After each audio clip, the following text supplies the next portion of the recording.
बहू से झगड़ा करना अपने आप में क्रूरता या दहेज उत्पीड़न का अपराध नहीं।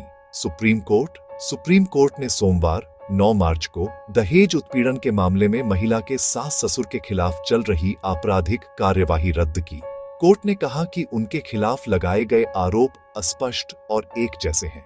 कोर्ट ने कहा कि अपील करने वालों सास ससुर के खिलाफ एकमात्र आरोप यह है कि वे महिला से झगड़ा करते थे। कोर्ट ने कहा कि सिर्फ झगड़ा करना अपने आप में भारतीय दंड संहिता आईपीसी की धारा 498 और दहेज निषेध अधिनियम की धारा 3 और 4 के तहत घरेलू क्रूरता या दहेज उत्पीड़न का अपराध नहीं माना जाएगा। जस्टिस विक्रम नाथ और जस्टिस संदीप मेहता की बेंच ने शिकायत करने वाली पत्नी के सास ससुर अपील करने वालों को समानता का लाभ दिया। बेंच ने कहा कि उसी एफआईआर से जुड़े मामले में महिला की ननद के खिलाफ चल रही कार्यवाही पहले ही रद्द की जा चुकी है, क्योंकि उसके खिलाफ कोई खास भूमिका नहीं बताई गई।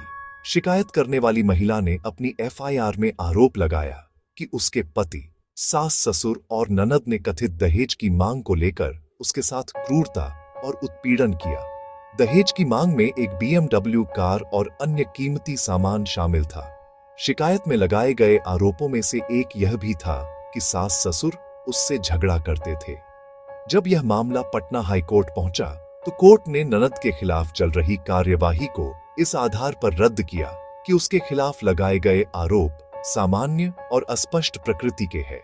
हालांकि कोर्ट ने सास ससुर को ऐसी ही राहत देने से इनकार किया। कोर्ट ने कहा कि उनके खिलाफ पहली नजर में प्रिमा फासिए मामला बनता है, जिसके बाद उन्होंने सुप्रीम कोर्ट में अपील की। हाई कोर्ट का आदेश रद्द करते हुए जस्टिस नाथ द्वारा लिखे गए फैसले में कहा गया कि हाई कोर्ट ने आपराधिक कार्यवाही रद्द करने का फैसला सिर्फ ननद तक सीमित रखकर गलती की, जबकि अपील करने वालों सास ससुर ने भी अपने खिलाफ चल रहे मामले को रद्द करने के लिए मजबूत आधार पेश किए।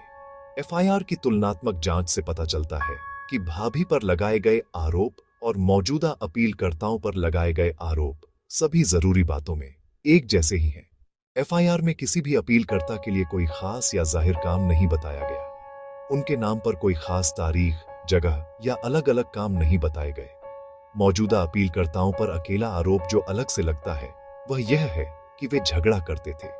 हालांकि यह कोई आपराधिक अपराध नहीं बनता और अपने आप में आईपीसी की धारा 341, 323, 498A और 34 और दहेज अधिनियम की धारा 3 और 4 के तहत अपराधों का संज्ञान लेने का आधार नहीं बन सकता, जिनके लिए अपीलकर्ताओं को बुलाया गया।